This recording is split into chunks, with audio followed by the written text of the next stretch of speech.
이번에 다룰 내용은 용승과 침강이라는 내용이고 구조는 생각보다 단순하다. 자, 용승은 뭐 하는 거예요? 용승은 아래쪽에 있었던 액체가 뭐 하는 것?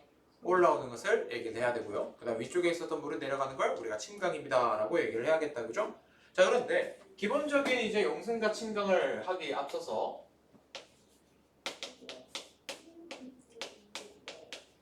자, 에크만 수성이라는 개념을 좀 얘기를 해드릴 거예요. 에크만 수성이라고 하면 다른 말로 이제 전향력입니다 라고 얘기를 해주시면 될 것 같고요. 기본적인 건 이런 겁니다. 해수가 이제 남풍이 불든 북풍이 불든 어떤 이제 바람이 불든지 간에 바다에서 이제 위쪽에 바람이 분다면 자, 예를 들어 뭐 북풍이 불든 남풍이 불든 이라고 얘기를 한다면 이 아래쪽에 있는 이 바다 같은 경우는 어떻게 된다? 지금 부는 바람의 수직 방향의 뭐가 생긴다?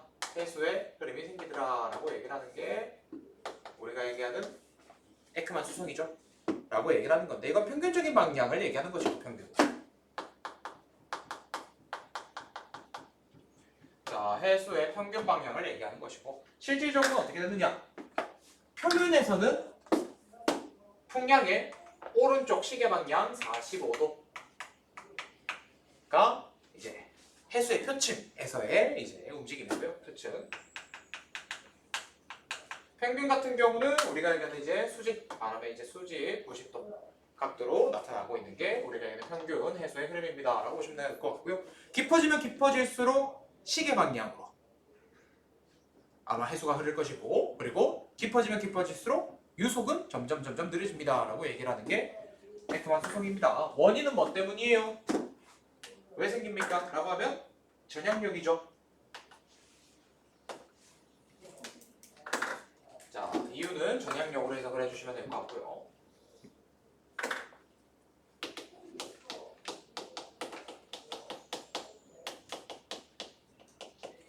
적도지방에 나타나는 각 운동량과 극지방에서 나타나는 각 운동량의 차이로 인해서 북반구에서는 어느 방향으로?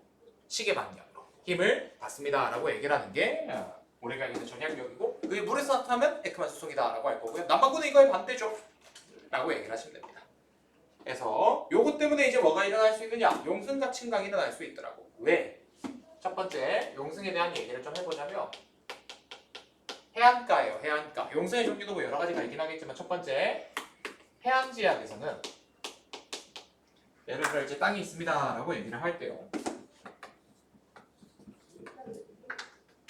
만약에 바람이 어느 쪽으로 불어요?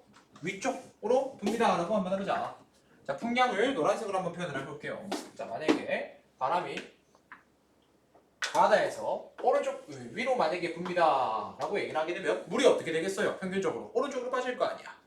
그치?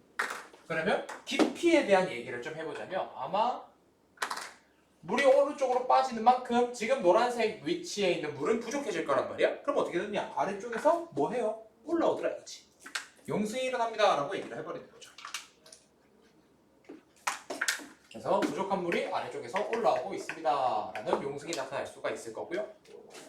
반대도 가능하긴 하겠죠. 반대도 결국에는 이제 똑같이 대칭일 건데 만약에 우리가 이제 땅이 오른쪽에 있다면 바다가 있습니다 라고 얘기했을 때 마찬가지 뭐 하면 돼요?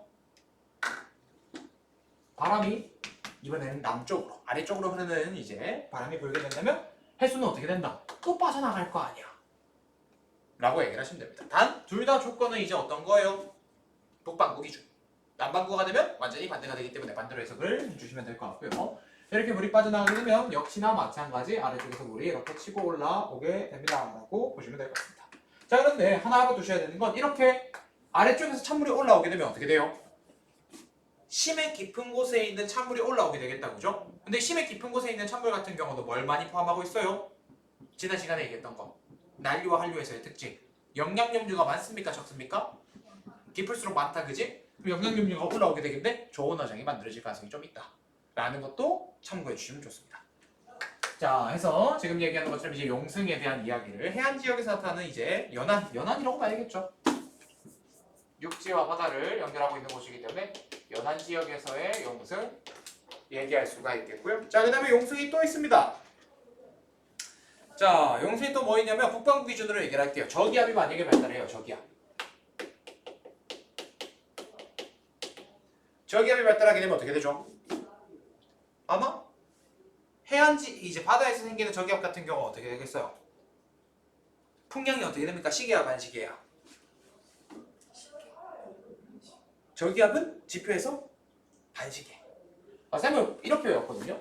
저기압과 고기압에서의 풀어 들어가는지 풀어 나오는지는 해석인데 이게 시계 반시계 같은 경우는요 좀 저급하긴 한데 좀 단순하게 외웠어요. 그래서 지읒을 보시면 글자가 이제 획 말고 짝대기가 3개잖아요. 그래서 반시계라고 외우고요. 3글자 3이라서 그 다음에 고기압의 기억이 짝대기가 2개잖아요. 시계라고 외웠습니다. 좀 저급하긴 한데 내가 반시계라고 외웠고요. 얘를 시계라고 외웠습니다. 어느 순간 이게 익숙해지다 보니까 나는 이게 머릿속에 떠오르더라고. 그래서 북반구에서 저기압 같은 경우는 반시계 방향으로 바람이 불어 이제 들어오거든요. 그래서 바람이 불어 들어오다 보니까 어떻게 돼? 어쨌든 이제 반시계 방향으로 바람이 이제 붑니다라고 얘기를 하면 되잖아요. 근데 북반구에서는 지금 얘기하는 이 풍향의 어느 쪽? 오른쪽 45도로 물이 빠져나갈 거 아니야.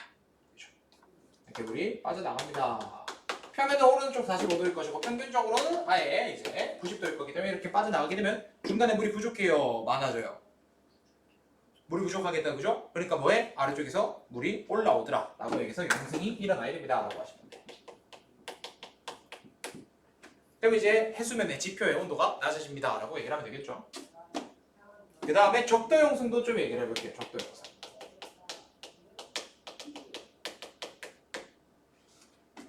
자, 적도 같은 경우는 이제 무슨 바람이 부는가 라고 했을 때 64쪽에도 그림 나와 있을 겁니다. 자, 여러분들이 이제 적도 완전히 0도입니다 라고 얘기하는 것을 기준으로 해수 같은 경우는 어떻게 된다?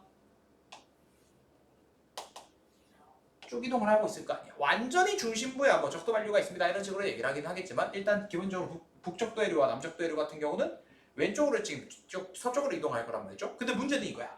북반구 같은 경우는 이 적도 북적도 해류의 오른쪽으로. 근데 남반구 같은 경우는 어떻게 돼요? 반대니까 왼쪽으로 전형력을 받는단 말이야. 그러니까 물이 어떻게 돼? 비죠. 중간이 계속 비죠. 왜냐면 지표 같은 경우도 표면 같은 경우 계속 이렇게 물이 빠져나갈 거니까. 그러다 보니까 중심부에 물이 부족하다 보니까 이 지역에서 뭐가 일어난다? 용승이 일어납니다 라고 얘기를 하는 거거든. 이런 식으로 이제 용승이 여러 가지가 나타날 수 있고 그러면 당연히 뭐도 우리가 알기는 침강도 비슷비슷하게 반대로 얘기를 하면 되겠다, 그죠? 아마 침강 같은 경우는 연안 지역에서 반대로 이제 바람이 분다. 북반구 기준 고기압이라면 이런 것들을 얘기하면 되겠다, 그죠? 이렇게 용승이 일어나다 보니까 어떻게 돼요? 침강이 일어나다 보니까 이제 물의 움직임이 일어날 수 있는데 순환이 상승과 하강이 나타납니다 라고 얘기를 해야 될 거 아니에요, 그치? 그럼 얘를 이제 왜 얘기합니까? 라고 얘기를 하면 솔직히 얘기해서 엘니뇨 라니냐 설명하려고 라고 보시면 됩니다. 알겠죠? 그래서 엘니뇨 이제 라니냐 간단하게 좀 보도록 합시다. 자, 그래서 다양한 지역에서 엘니뇨 라니냐가 나타날 수 있긴 하지만 사실 엘니뇨 라니냐는요 기본 베이스를 알고 있는 게 훨씬 더 중요해요. 기본 베이스 얘가 중요한 게 아니에요. 평상시가 중요해요. 평상시.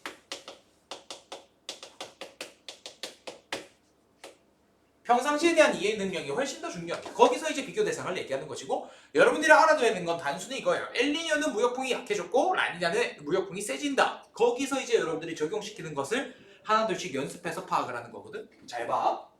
잘 봐요. 우리가 있는 평상시 같은 경우는 어떻게 되느냐. 자, 지역 자체가 일단 적도에서 남반구로 내려갑니다.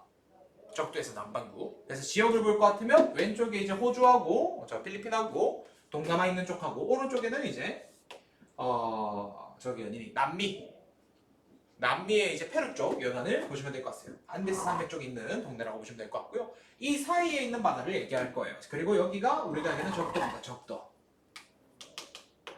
그러면 우리가 알기는 위도 30도 위쪽에 이 지역은 무슨 풍이 불어야 돼?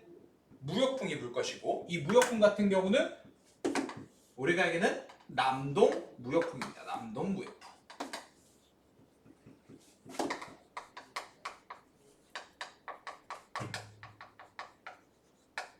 남동 무역풍인데 얘에 의해서 지표 같은 경우는 물이 어떻게 움직이겠어? 왼쪽 45도에 표층 해류를 가지게 될 것이고 왼쪽 90도에 평균적인 움직임을 가지게 될 거 아니야? 그러면 우리가 얘기하는 표층 같은 경우는 지금 얘기하는 파란색 방향의 물의 움직임을 가지게 될 거예요. 그치? 그러면 자 이런 두 가지를 좀 알아두자. 어쨌든 이 바다 같은 경우는 무슨 바다입니까 하면 태평양인 거죠. 태평양의 동서남북을 해석할 것 같으면 어느 쪽에 해수의 높이가 높아지겠어요? 표층은 물이 자꾸 동쪽에서 서쪽으로 이동하고 있잖아. 다시 한 번 더 동태평양에서 서태평양 쪽으로 이동을 하고 있잖아요. 그렇기 때문에 아마 서태평양이 동태평양보다 해수면 높이가 높아야 돼요? 낮아야 돼요? 높아야 돼요. 왜? 표층 해류 때문에. 그럼 우리가 얘기하는 기본적인 평상시 같은 경우는 해수의 흐름에 의해서 높이가 어떻게 된다? 경사를 지고 있다 이거야. 어디가 더 높아야 돼? 서태평양이 더 높아야 된다 이거야. 왜? 원래는 이 점선에 이 색칠된 공간에 있어야 되는 물이 어디로 가버린 거예요? 서쪽으로 이동해버린 거니까.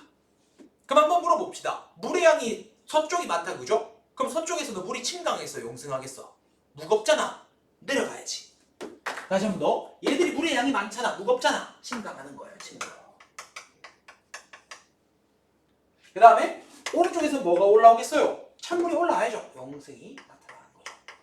그러면 어찌됐든지 간에 우리가 얘기하는 깊이에 따른 수온 같은 경우는 깊어지면 깊어질수록 어떻게 된다? 이렇게 낮아지고 유지되는 게 될 건데 왼쪽에 있던 이 고온의 표층 해류들이 동쪽에서 전부 다 서쪽으로 이동하다 보니까 얘는 온도가 어때요? 상대적으로 고온이에요. 고온입니다. 그리고 이렇게 돼요. 여기에 이제 두꺼운 뭐 사실 두껍다고 얘기할 수는 없긴 하겠지만 저희도니까 이제 혼합층의 따뜻한 물들이 서쪽으로 많이 이동했잖아. 그럼 그만큼 얘는 혼합층의 두께가 두꺼워질까 얇아질까? 혼합층의 두께가 서태평양은 동쪽의 따뜻한 물이 서쪽으로 이동해버렸어. 그러면 그만큼 수온의 일정한 층이 두꺼워질까 얇아질까? 두꺼워져요. 그럼 다른 말로 하면 이렇게 됩니다. 수온 약층의 깊이가 깊어졌어요 얕아졌어요? 수온 약층의 시작 온도가? 그치. 위도가 같음에도 불구하고 얘가 더 깊다고. 얘는 오히려 얕아지겠죠. 왜? 침강과 용승에 의한 현상이다 이거야. 즉 우리가 얘기하는 같은 온도의 경량성이 이렇게 이어진다 이거지. 얘는 혼합층의 두께가 두껍고 얘는 혼합층의 두께가 얇습니다 라고 얘기를 해야 되는 구조로 이어지는 겁니다. 알겠지? 이게 일단 기본적으로 얘기를 해야 되는 수온에 대한 이야기다 보니까 그럼 이렇게 되는 거예요. 그럼 선생님 우리가 얘기하는 서태평양 같은 경우는 온도는 어떻게 돼요? 고온이에요. 그러면 지표의 온도는 항상 기압과 반대예요. 지표 기준입니다. 다른 온도 가지고 보면 안 돼요. 막 저 위의 온도 아닙니다. 무조건 지표에서의 온도는 기압과 반대야. 그러면 일단 기압은 어떻게 돼요? 저기압이에요. 저기압이란 얘기는 뭐가 일어날 수 있다? 상승이 일어날 수 있는 거야. 공기의 상승이 일어나. 공기의 상승이 일어난다는 얘기는 상승에 의한 압력 감소에서 온도가 떨어지는 현상으로 이어져. 즉 날씨 기상현상이 잘 일어나 안 일어나? 잘 일어난다 이거야. 습하죠. 기본적으로 습해. 비가 잘 와. 그래서 기후 같은 경우는 상대적으로 습합니다. 비가 좀 오겠죠.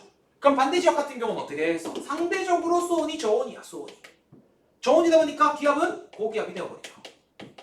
그러니까 날씨가 맑을 거 아니야. 그치? 날씨가 좀 건조하죠. 그래서 애초에 원래라면 비가 잘 오고 비가 적게 옵니다 라는 게 기본 베이스예요. 이게 일어나는 이유가 뭐예요? 원래 무역풍이 부니까. 남동 무역풍이 원래 불고 있으니까 라고 얘기를 하는 거지. 얘에 대한 이제 이해를 하고 난 다음에 우리가 뭐로 넘어가야 된다? 엘니뇨, 라니냐를 비교하자 이거야. 그럼 차례대로 가자고. 언제 엘니뇨부터 할까? 무역풍이 약화되었어요. 자, 솔직히 말씀드리면 최근 들어서 이건 수능 트렌드거든요. 수능 트렌드. 최근 들어서 엘니뇨 라니냐에서 그 100점 만점 문제 킬러 문항이 잘 안 나와. 안 나오고 있는 이유가 뭘까? 아마 쌤이랑 정규 수업 때 한번 얘기는 하긴 했을 건데 간단한 게 이거예요. 찍으면 맞춰요. 왜냐면 둘 중 하나잖아. 엘니뇨 또는 라니냐로 물어보잖아. 그런 문제가 아닌 새로운 유형이 나오면 달라지겠지만 아직까지는 우리가 자료 하나 주고 그래 와 이렇게 나올 때 얘는 뭐고 얘는 뭐고 이렇게 물어보고 있거든. 문제 유형 자체가. 그럼 A와 B 중에 솔직히 얘기하면 하나가 엘니뇨면 하나는 무조건 뭐야? 라니냐로 나올 수밖에 없는 유형으로 지금 문제가 계속 나오고 있거든. 얘가 뒤틀리면 다시 나올 수 있긴 하지만 아직까지는 문제가 이거야. 만약에 이 그래프 해석을 못했어. 그럼 원래 이 문제를 틀려야 되잖아. 그게 그 문제의 난이도잖아. 근데 문제는 예상 난이도가 정답률이 40%면 실제로 얘는 60, 70%가 나와. 왜? 나머지 60% 중에 30%가 잘 찍어서 문제를 맞춘다 이거야. 그래프 해석은 못해도 구조적으로 정답이 나올 수 있는 건 만약에 기억이면 니은 디귿이거나 아니면 니은이 무조건 맞거나 틀리거나 이런 형태가 되다 보니까 나머지 열반이 또 맞힌다라는 문제가 생기고 있거든. 근데 어쩔 수 없이 여러분들 학교 선생님들은 현실적으로 문제를 만들 시간이 없어요. 그러니까 어디서 가지고 와요? 모의고사나 수능이나 이제 고3 문제에서 가지고 올 거란 말이야. 아니면 기껏 해봐야 수능 특강. 이 기준을 벗어나지 않고 있거든? 그러면 여러분들도 지금 연습해야 되는 건 일단 이거야. 그래프 해석 능력. 그래프를 해석하지 못하겠다면 내가 어떻게 풀어야 할까를 고민하셔야 됩니다. 정답 맞히려고 문제 풀지 마시고 얘는 내가 어떻게 자료를 해석해야 혹은 이 문제에서 어떤 것을 해석해야 하나는 엘니뇨 하나는 라니냐가 나오는가 에너지를 쏟다 보시면 조금 더 이제 문제 정답 맞힐 가능성이 높아질 거예요. 다시 돌아와서 그래서 엘니뇨는 뭐가 됐어요? 무역풍이 약해졌어요. 무역풍이 약해진다는 얘기는 무슨 얘기예요?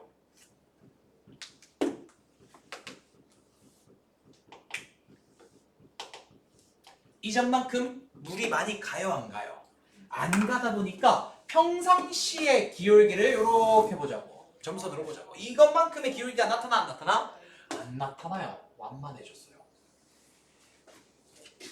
그래도 서태평이 조금 더 높긴 높아야 됩니다. 바람이 아예 안 부는 게 아니니까 일단 물은 기본적으로 조금은 이동한다더라 정도로 보시면 됩니다. 그래서 이렇게 기울기를 살짝이라도 가지고 있다 라고 보시면 될 것 같고요. 자, 그럼 얘를 통해서 우리가 얘기를 하는 거 상대적인 겁니다. 온도, 그 다음에 기압, 기온, 그 다음에 용승과 침강까지를 좀 보겠습니다. 용승, 침강. 자, 이전만큼 침강이 일어나요? 안 일어나요? 무거워. 물이 많이 와서 무거워져서 내려가는 건데 없어. 용승도 덜해 라고 얘기를 하는 거야. 그러니까 영양염류가 이전만큼 많이 안 올라오겠죠. 그리고 이전만큼 혼합층의 두께가 두꺼워지지 않겠죠. 그러다 보니까 상대적으로 저온이야. 다시 한번 더. 따뜻한 물이 더 오르다 보니까 상대적으로 저온이야. 저온. 항상 우리가 얘기하는 엘니뇨 아니냐는 진짜 그냥 막상 저온이 아니라 이전보다 저온, 이전보다 고온을 얘기하는 거예요. 알겠지? 이전보다 저온, 이전보다 고온. 그래서 기압은 어떻게 돼요? 상대적으로 고기압이 되어버렸어요. 그러니까 비가 와요 안 와요? 안 와요. 건조해져 버립니다. 건조. 그러니까 산불 같은 게 나버린다 이거지. 땅이 메마르고 라고 얘기를 하면 돼. 알겠지? 그 다음에 네 번째, 침강이 안 일어납니다. 덜 일어나요 라고 얘기를 하는 거죠. 그만큼 순환이 느려진다 라고 얘기를 하시면 돼.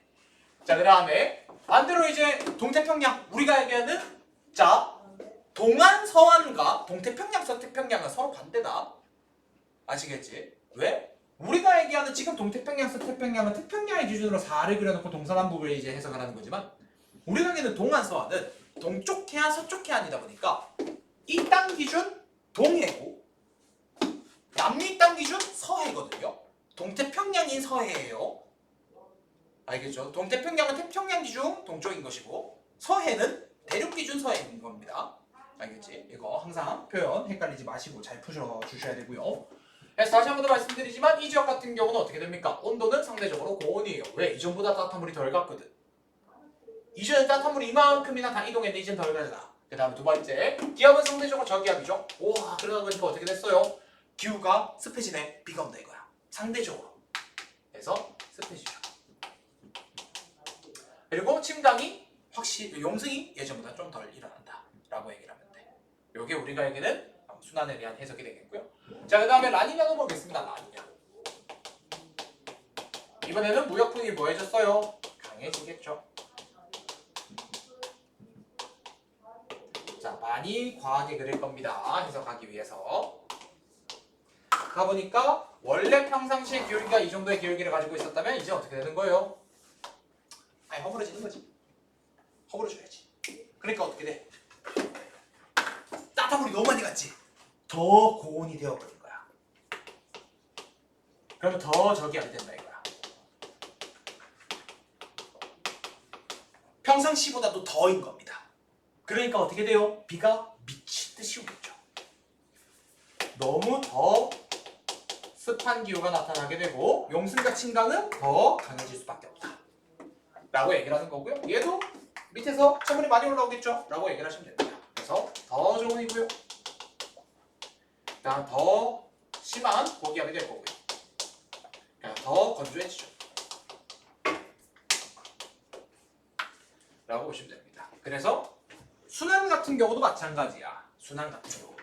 이 대륙에서 일어나는 순환을 얘기를 할 것 같으면 우리가 알기는 이제 해수의 순환도 나타나겠지만 그 위에 당연히 뭐도 일어나겠어요? 바람도 같이 따라 움직일 거 아니에요, 그죠? 그래서 바람이 이렇게 원래 한 바퀴 도는 현상을 우리가 워커 순환이라고 한단 말이죠. 워커 순환? 근데 문제는 이겁니다. 엘니뇨 때는 워커 순환이 얘가 가다 말고 오다 말다 보니까 상대적으로 중간에서 올라가는 형태가 발생해. 중간에서. 그러니까 여기서 이제 비를 뿌리더라라고 얘기를 하는 거죠. 강수 현상이 상대적으로 이전보다는 조금 더 동쪽으로 치우쳐지긴 했어. 알겠지? 왜? 이전에는 여기서 상승이 일어나기 때문에 얘가 비가 오지만 얘는 중간에서 비가 오더라라고 얘기를 하는 거죠. 근데 이번에는 어떻게 되는 거예요? 이게 너무 강해지는 겁니다. 강해도 너무 강해져요. 그러다 보니까 여기에 비를 더 미친 듯이 뿌릴 수밖에 없다 라고 이야기를 하게 되는 거거든. 그래서 요 순환을 우리가 워커 순환이라고 얘기를 하게 될 거고요. 워커 순환 같은 경우도 마찬가지. 각각의 이제 평상시와 엘니뇨 라니냐에 따라서 비가 오는 지역이 좀 차이가 날 수 있다라고 보시면 될 것 같습니다. 라는 거 알아두시면 되겠고요. 이때 우리가 얘기는 이제 엘니뇨 남방진동 지수에 대한 이야기를 좀 더 넘어가자면 엔소 같은 경우는 결국에는 우리가 얘기하는 이제 타히티 지역의 기압과 그 다음에 여기 있는 이 호주 쪽, 뉴질랜드 쪽 이제 기압하고의 차이를 얘기한다, 그죠? 그래서 남방진동 지수가 마이너스일 때와 플러스일 때가 있을 건데 마이너스면 우리가 뭐라고 얘기를 하자? 엘니뇨라고 얘기를 하자. 만약에 플러스 값이 나오면 네, 이런 식으로 이제 얘기를 해서 문제를 풀어주는 거, 자료 해석하는 거 보시면 될 것 같고요.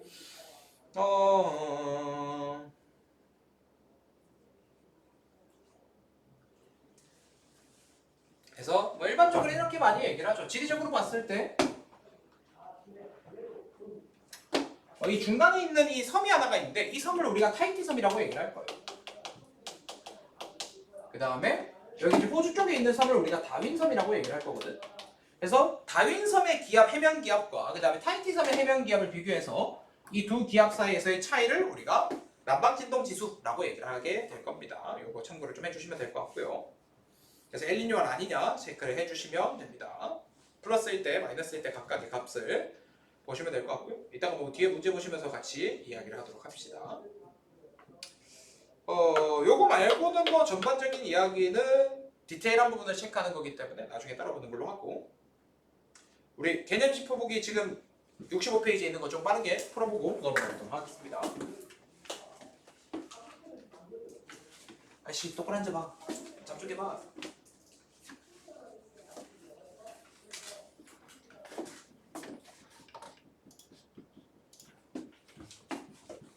지구 기후 변화. 기후에 대한 이야기를 나눕시다 라는 거다, 그죠?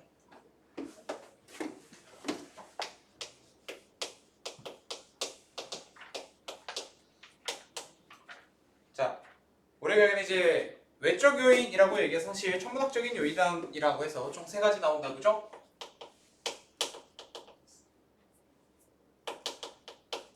세차, 운동이라고 얘기를 하시면 될 것 같고요.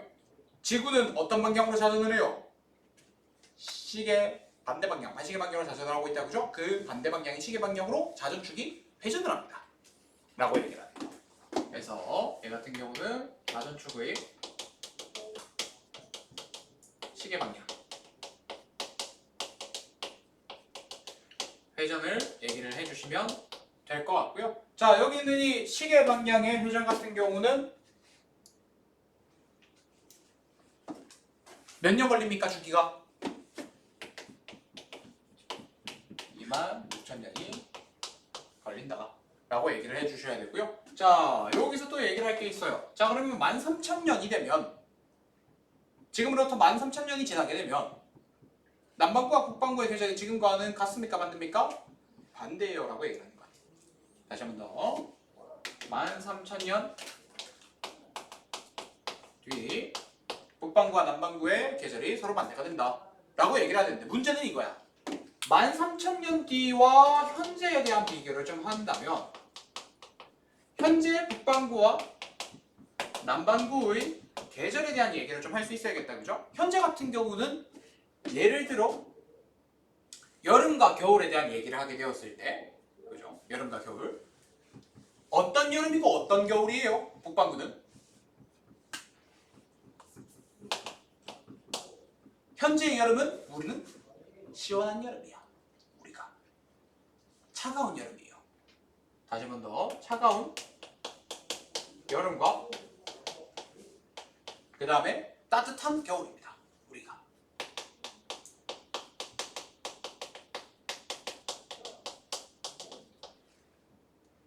따뜻한 겨울이에요. 근데 두 번째, 남반구는 우리랑 반대예요. 얘들은 더운 여름이고 추운 겨울입니다. 그럼 이걸 다르게 얘기하면 북반구 같은 경우는 연교차가 큰 편이야, 작은 편이야? 작은 편. 남반구는 큰 편이다, 그지? 이게 반대가 돼요. 왜 반대가 될까?에 대한 이야기를 한번 해보자고. 우리 사실 지구는 태양 주변을 원으로 돕니까? 아니면 타원형으로 돕니까? 타원형으로 돌고 있다. 자, 이렇게 타원형으로 돌고 있습니다 라고 얘기를 하게 되면 태양이 한 이쯤 있어요. 정중간에 있는 게 아니라 살짝 왼쪽에 치우쳐져 있다고 라고 했을 때 얘가 근일점, 얘가 원일점입니다 라고 얘기를 할 건데, 현재 우리 지구 같은 경우는 원일점일 때 북반구가 겨울이고, 그 다음에 근일점일 때, 그 다음 원일점에는 어떻게 된다? 북반구가 여름이에요. 거리가 멀다 보니까 햇빛이 덜 오겠죠? 여름인데 그러니까 시원하고, 거리가 가까운 겨울이다 보니까 따뜻하다라고 얘기를 하는 북반구가 나타나게 되는데, 이게 계절이 바뀌는 게 자전축의 방향이 지금 우리가 바깥쪽으로 이제 치우쳐져 있습니다 라고 얘기하는 이게 돌아가더라 이거지.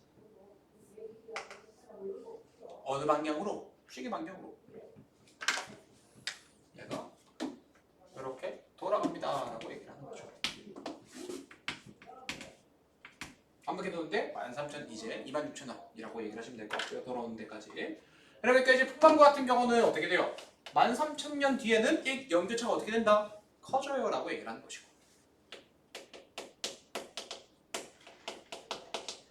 그 다음에 13,000년 뒤에 남반구 같은 경우는 연교차가 뭐한다? 작아지더라 라고 얘기를 하시면 되겠습니다. 이게 두 가지 해석해야 되는 거야. 북반구 남반구의 계절과 근일점 원일점을 얘기하다 보니까 13,000년 뒤에 북반구와 남반구의 연교차 차이가 발생하고 있다 라고 보시면 됩니다. 그 다음 두 번째, 극단적인 예시를 하나 좀 얘기를 해드릴게요. 극단적인 예시. 두 번째 내용 같은 경우는 먼저 조건부터 좀 보고 얘기를 하겠습니다. 만약에 태양이 오른쪽에 있어요. 이건 하고 지울 거예요. 이해만 한번 해보자. 태양이 오른쪽에 있어요. 그런데 지구가 똑바로 서 있을 때가 있고, 같은 거리에 지구가 아예 누워 있을 때가 있을 거예요. 우리가 북반구라고 한번 해보자. 언제가 더 뜨겁지?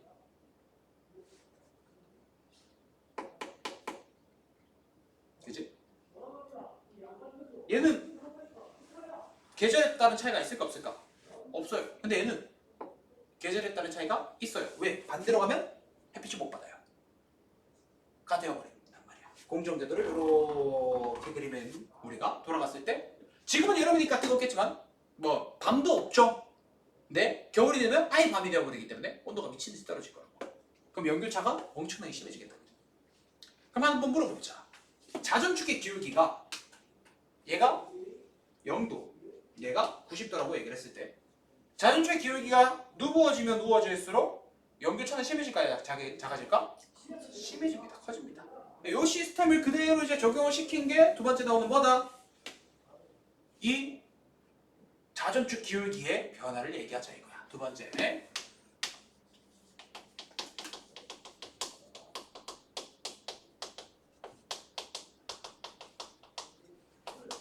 단순하게 가자고요. 남반구, 북반구 구분하지 마세요. 얘는 어차피 똑같습니다. 똑같이 갈 거예요. 그래서 자전축 기울기 변화 같은 경우는 어떤 거예요? 자전축 기울기가 몇 도부터 몇 도까지 가능해요? 21.5도에서부터 24.5도까지 왔다 갔다 할 수 있다. 그죠? 그리고 그때 우리 현재 얼마예요? 얼마나 기울어져 있어요? 우리는 23.5까지 기울어져 있습니다. 라고 얘기했을 때 간단하게 얘기하자고. 얘가 21도일 때랑 얘가 24.5도일 때랑 물론 3도 차이가 이렇게 크진 않겠지만 직관적으로 얘기를 했을 때 이때는 연결차가 크다 작다? 작다. 얘는 연결차가 크다. 남반구 북반구 동일합니다. 차이가 없어요. 걸리는 시간은 얼마예요? 왔다 갔다 하는 주기는 41,000년이라고 얘기를 하도록 합시다. 41,000년.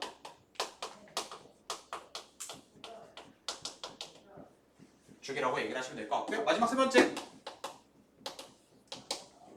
공정궤도 26 변화에 대한 이야기를 하자.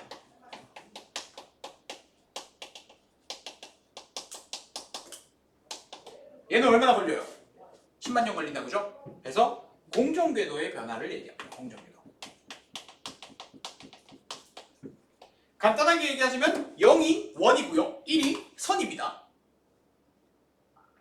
알겠지? 다시 한번 더. 0이 1이고요. 그러니까 0이 원이고요. 1이 선입니다. 선. 찌그러져서 아예 선이 되는 거야. 그치? 여러분들 그냥 간단하게 생각해서 고무줄기나 놔두면 0이고요. 고무줄을 잡아당기면 어떻게 되겠어? 선이 되잖아. 까지 가면 1이에요. 그럼 우리는 1이 될 일은 없다라고 보시면 돼. 직선으로 갔다가 직선으로 오게 되면 무조건 태양이랑 부딪힐 거기 때문에 불가능할 거고요. 공정궤도의 찌그러진 정도. 타원 궤도에 대한 해석을 다뤄봅시다 라는 거다. 그죠?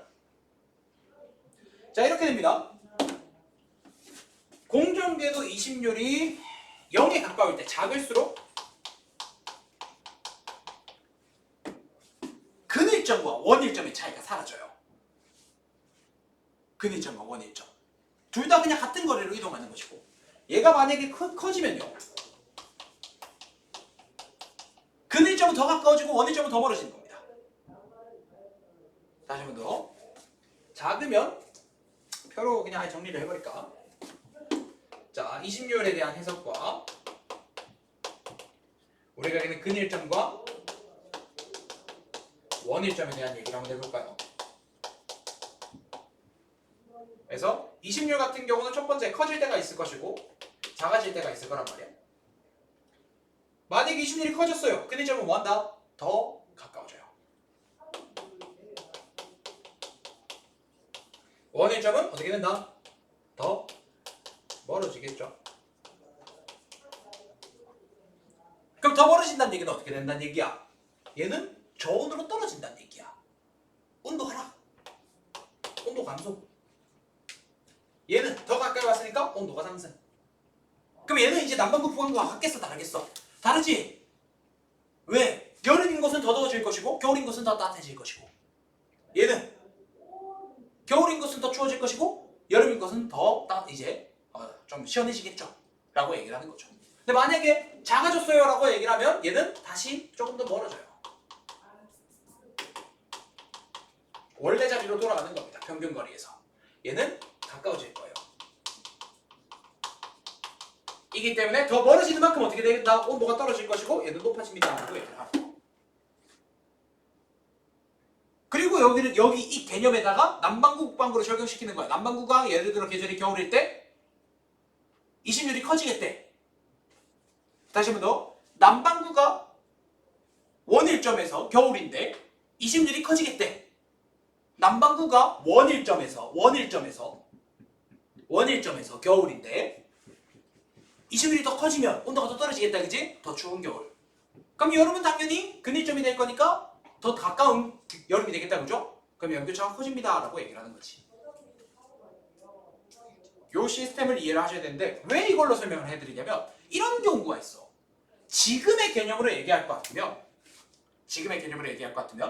20률이 커지면 남반구의 연교차가 커지고 북반구의 연교차가 작아진단 말이야. 근데 문제는 가끔씩 2번을 적용시켜서 뒤집어 놓고 1번을 적용시켜서 뒤집어 놓고 난 다음에 연교차를 물어볼 때가 있어.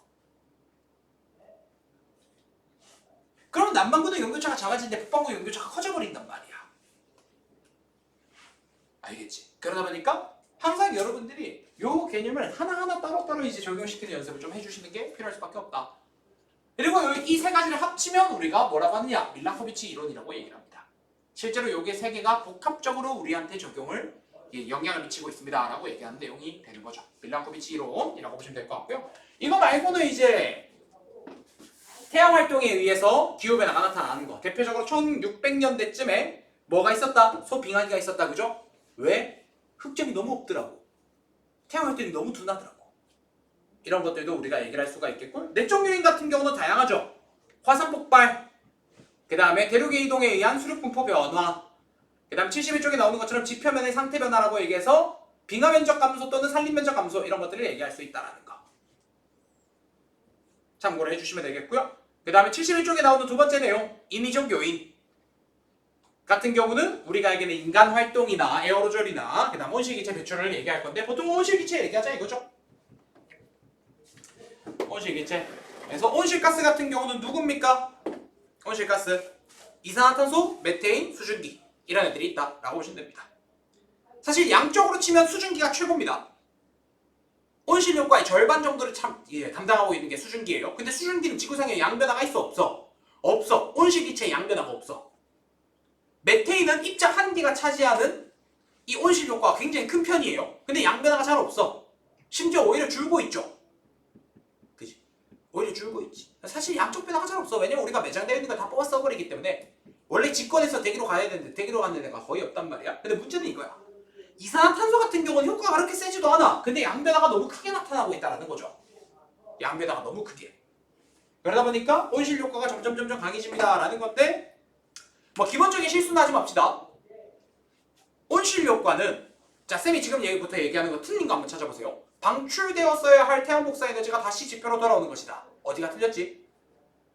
다시 한 번 더 얘기를 해드릴게요. 온실 효과는 방출되었어야 할 태양 복사 에너지가 지표로 다시 돌아오는 것이다. 어디가 틀렸을까? 요 이야기는 71쪽의 자료 돋보기 그림 보면서 좀 얘기를 하겠습니다.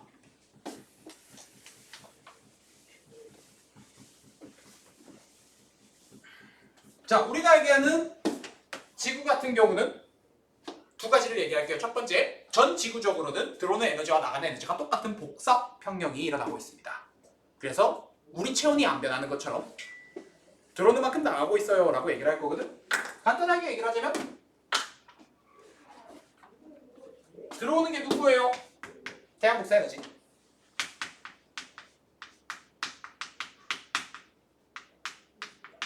자, 태양 복사 에너지는 총 세 갈래로 갈라집니다. 첫 번째, 대기로 가는 친구. 두 번째, 지표로 가는 친구. 세 번째, 우주로 나가는 친구. 세 갈래로 갈라져요.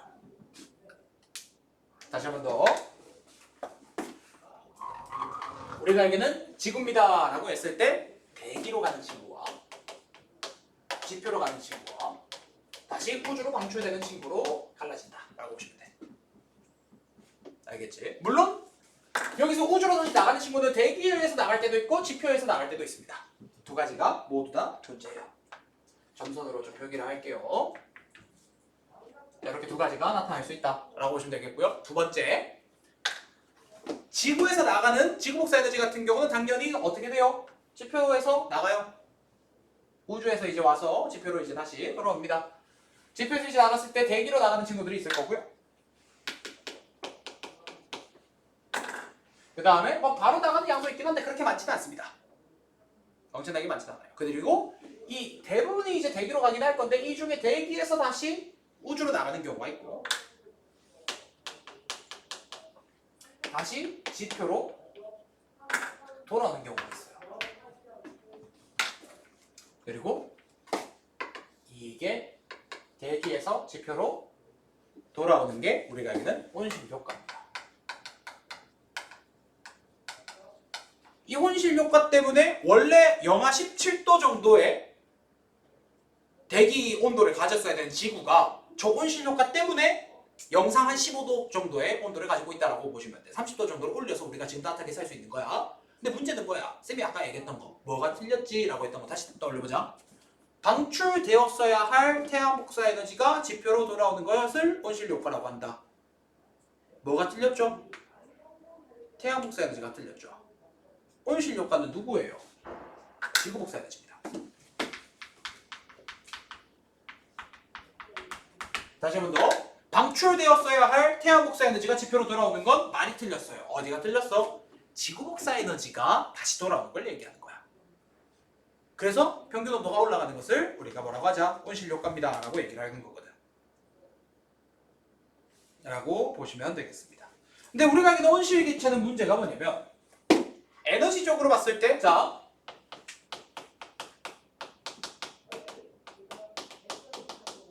태양 복사 에너지와 지구 복사 에너지의 가장 디테일적으로 차이가 나는 게 무엇이냐라고 얘기를 하면 빛의 종류의 차이입니다. 빛의 종류. 자, 태양 복사 에너지, 지구로 들어오는 대부분의 태양 복사 에너지 같은 경우는 누구냐라고 하면 대부분이 가시광선 영역이야. 근데 우리가 알기는 온실 기체들은 가시광선을 흡수를 하지 못해. 근데 누구를 흡수하느냐? 지구 복사 에너지 같은 경우는 대부분이 적외선이거든요. 근데 우리가 지금 얘기하고 있는 모든 온실 기체들은 이 적외선을 흡수를 잘해요. 그럼 어떻게 됐냐? 외부에서 오는 대부분의 가시광선을 흡수하지 못하지만 내부에서 나갔어야 할 지구 복사 에너지 적외선은 흡수를 해버린다 이거야. 그럼 얘가 다시 재방출을 하거나 아니면 지표로 다시 돌려보낼 거란 말이죠. 그랬을 때 지표로 돌아가는 것을 우리가 온실 효과다라고 얘기를 하는 거지. 근데 결과론적으로는 이거예요. 어찌됐든지 간에 자 봅시다. 대기가 흡수한 양과 지표가 흡수한 양, 그 다음에 방출되는 지구 복사 에너지 양은 서로 뭐 해야 된다? 합이 같아야 됩니다. 얘네끼리 같아야 돼요. 알겠지? 이런 것들 얘기를 해주셔야 돼요. 또 있어요. 지금 여기서 대기에서 햇빛 받고 그 지구 복사 에너지 받는다, 그지? 이 값하고 방출되는 값하고 똑같아야 돼요. 모든 영역에서 이게 다 에너지가 숫자가 맞아떨어지도록 숫자를 낼 거기 때문에 지금 여러분들 71쪽에 보는 이 숫자가 웬만하면 고정되어서 나옵니다.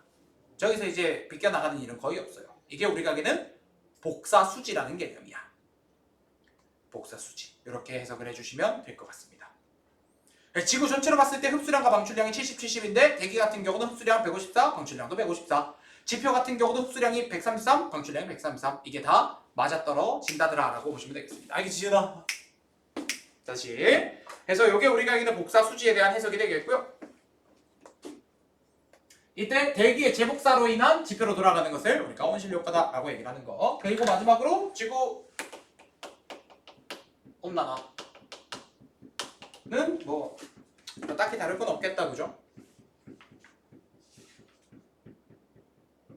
그래서 화석연료의 사용량 증가로 인해서 지구의 평균 기온이 상승하고 있고 해수면이 상승하고 산업화가 발생하고 기상이변이 나타나고 있고 또는 이제 생태계와 사회 경제적으로 여러 가지 영향이 나타나고 있다더라 라는 내용까지 참고를 해주시면 되겠고요. 자, 그 다음에 72쪽에 나오는 한반도 기후변화랑 그 다음에 지구 기후변화 대처방법은 따로 설명하지 않겠습니다.